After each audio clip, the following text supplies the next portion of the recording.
Gilad, what is your story and what are the three things you love about this specialty that you have as an editor throughout your career? Because I know you have been involved in movies such as The Grinch Stole Christmas, Despicable Me 3, which was really great, The Secret Life of Pets, and many, many more. So I actually grew up in Israel. I'm originally from Israel, so kind of small country. And I came to France to study. And I studied film in university. It was very standard film studies, not animation at all, in a university around Paris. I also did one semester in New York in an exchange.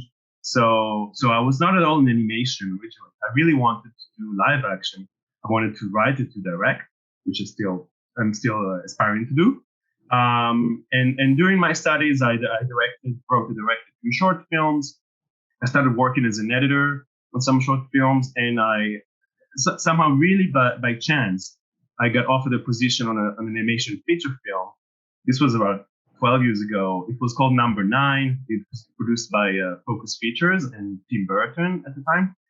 And I was an assistant editor on that. And this really opened a lot of possibilities for me. I was the first assistant editor, which means I got to do some cutting. And this project brought me to Los Angeles, to Canada. It was a long story. This project just moved around a lot. And after this one project, which lasted maybe 2 years, I went back to Paris and found a position in Illumination Entertainment, Illumination the Gap, which did Despicable Me. This was the first Despicable Me. And I was an assistant editor on that. And we were not sure it's going to be such a success, but it was, as people know. And then I just stayed in Illumination for maybe 10 years. First as an assistant, but very quickly I got to what we call an associate editor position. So it's like the second editor. We have 2 editors on these big movies. On Despicable Me 2 and 3 and A Secret Life of Pets, The Grinch, as you said. So all these movies, most of them I was associate editor, which is an editor position and just not the lead editor. It's actually kind of comfortable position. You have less politics and more cutting. So this is sort of generally how I came to do this work. And after Illumination, I got hired on Arcane, which is obviously a very different kind of show than the Illumination movies, which is really great as an editor to experience different style. In parallel to this editing career, as I said, I'm writing and directing, so I did mostly short films for now, but I did some training in some important film school here, and I'm developing a few feature film ideas with some producers and some serious ideas, also with Fortiche.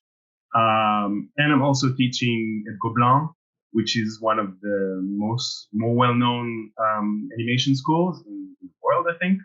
I help the students who are studying at Gobelins to work on their final movie. So I help them with the editing, but actually also with the writing. And we also do these international online workshops, which are really, really interesting. This started only like 2 years ago. And there's several different ones. There's like 2 or 3 weeks workshops.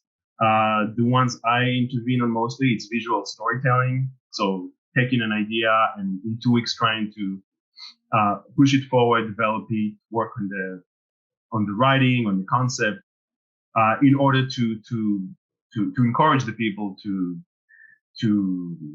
take their projects and do something with them. Now we have people all over the world doing these classes because they're online, so it's very easy to do. Obviously, it's not for free, but some of the people who did that are actually then went and got accepted to Gobelins, and they're now my students in Gobelins. So that's really something which is very, very helpful. Now, also me, when I was younger, I was doing some of these workshops. At the time, it was less online. But all these workshops of writing or drawing or whatever field you're interested in are really, really helpful. Not only to learn skills, which is also important, but also to get in contact with people nowadays around the world because of what the internet can offer to us. and you can even find people to connect with and work with on the other side of the world through these workshops. So this is something which is really, really important, getting developed a lot. Gobelins is actually planning to maybe propose a full courses online of 2 years or 3 years, I'm not sure. So really this opens a lot of opportunities for people, for example, in South America or in South America. I had quite a lot of students from Mexico, for example. And I also worked for a Mexican company actually on some feature films, and I did that in distance. Gilad, you talked about being a writer and a director at the same time. It looks like an amazing opportunity to know exactly how to write something that is going to be easier to digest or to analyze or to accept by a director team, right? Mm-hmm. So what's your take on the storytelling as how important that is and how different it is to be a writer and a director, whereas some people are just writers and just shoot the writing to the director or to investors and they decide if they like it or not. What's your take on that? Well, I think it's two different skills, and some people can do both and interested in doing both, and some people are not really interested or have the competence to do both. And it's hard to know when you start. Many people want to be writer director, and which including me, and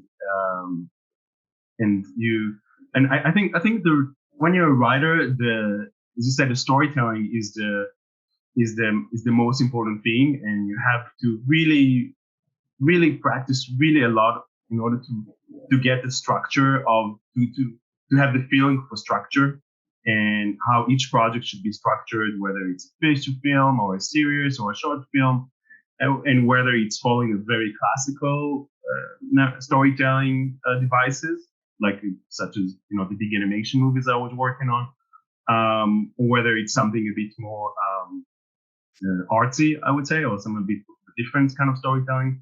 But you really have to master that, and this takes a lot of time and lots of practice. And it's still ongoing for me. I'm writing all kinds of projects, and I'm still learning all the time. So this is about writing, and writing is also it's a bit of a lonely work. I mean, sometimes you work with other people, but you have to basically sit at home or somewhere and write for many, many, many hours.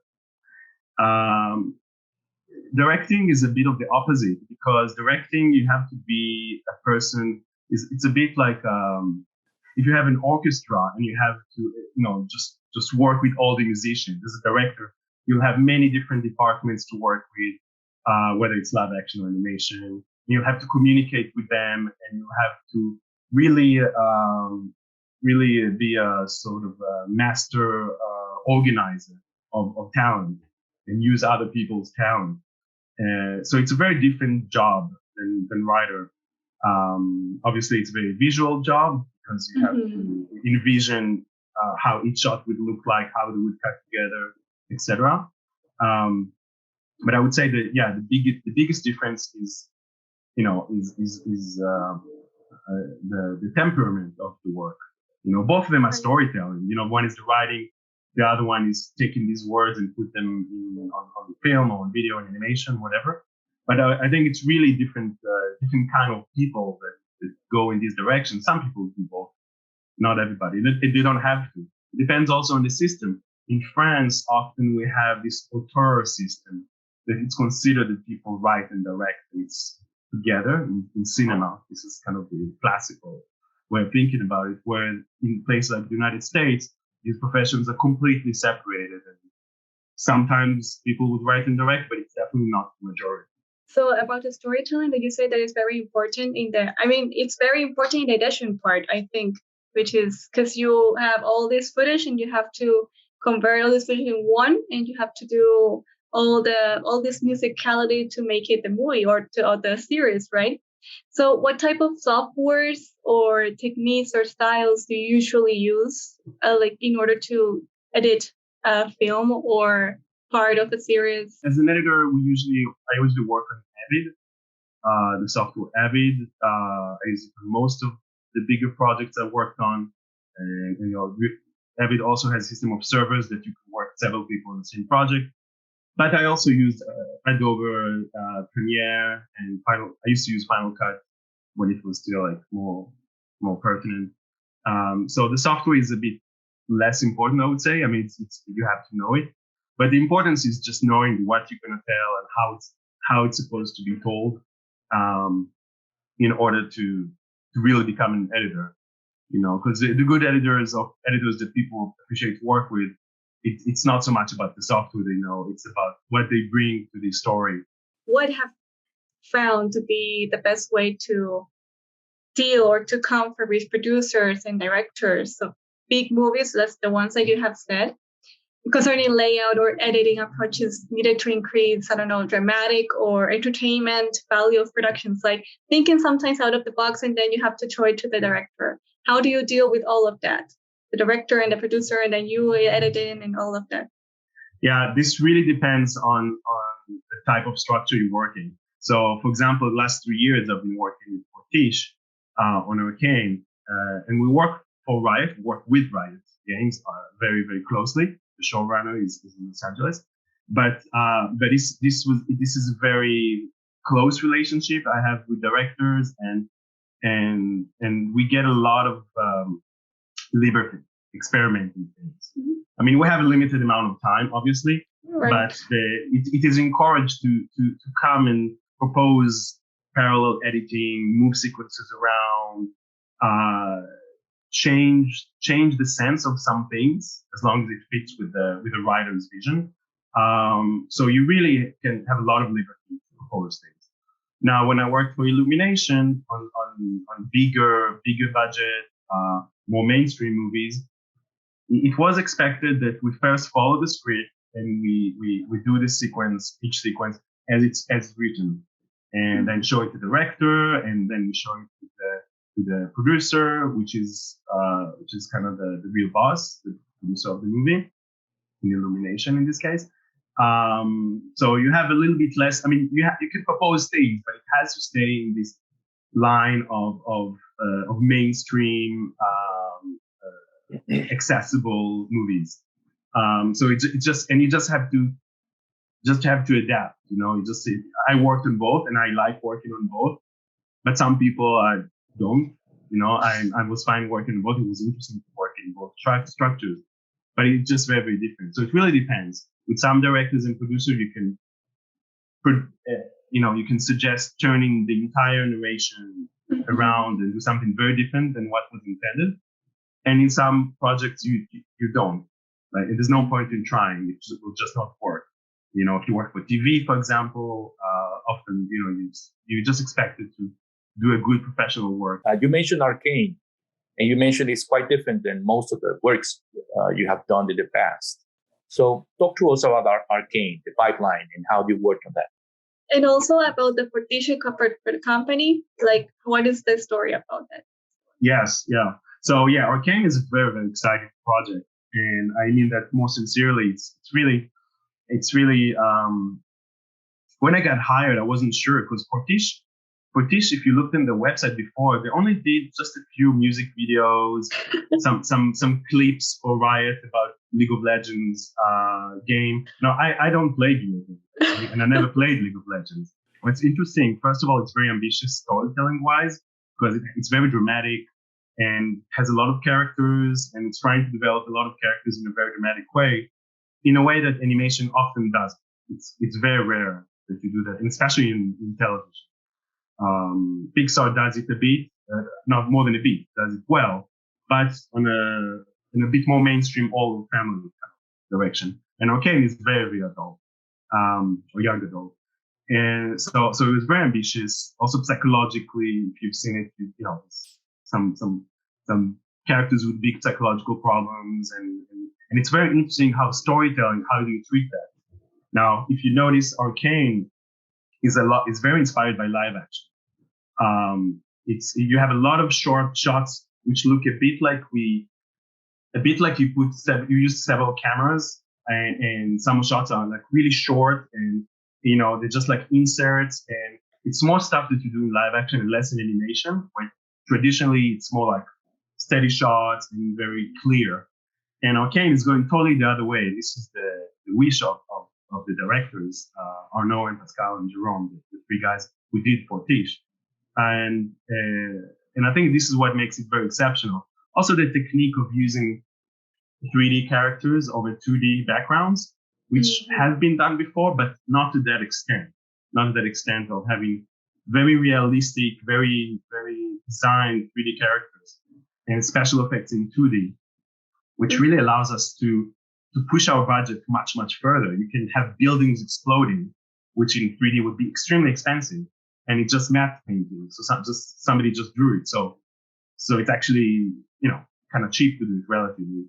And it shows that it's 2D. You're not trying to hide it.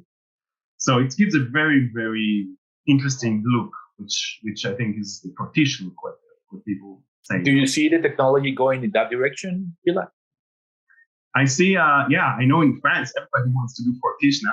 And many of my students in Gobelins, they say, oh yeah, we want to do something like that because it kind of looks new.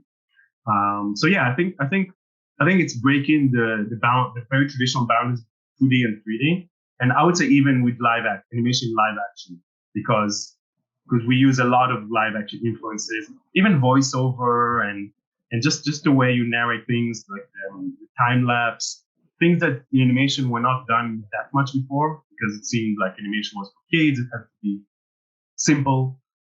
So I think Arcane is pushing some limits there. Most people in Latin America, as I told you before we began this recording, they just put their dreams in their backpack. So I think we would like to hear your final words in order to inspire those people that are talented, but somehow they haven't been given, or they believe they don't have the chance to put their talent into work. When I work in Fortiche or in Illumination or also in the Gobelins, we have lots of people from all over the world who come to work on these kind of projects. These projects are almost always been made in English, and we have people from Latin America and from Asia and from all kind of places, and they're excellent talent, and often and people always look for talent, always. So obviously it's more difficult to come from from a further country or with less good conditions financially, etc. But good talent can find its way into the industry. So I really encourage everybody to just believe they can, because people do that. I work with people, come from Mexico, from a small town, very poor town, and they just have talent and they somehow manage to get into Gobelin school or Fortiche and so I think I really encourage everybody to pursue this dream. And okay, you'll have to work hard. You have to work on your projects and training and try to get into communities online, internationally. But it's totally possible. People do it every day. Gilad, please keep in touch. We are very pleased to have you, and thank you for your time and for your message to all our community.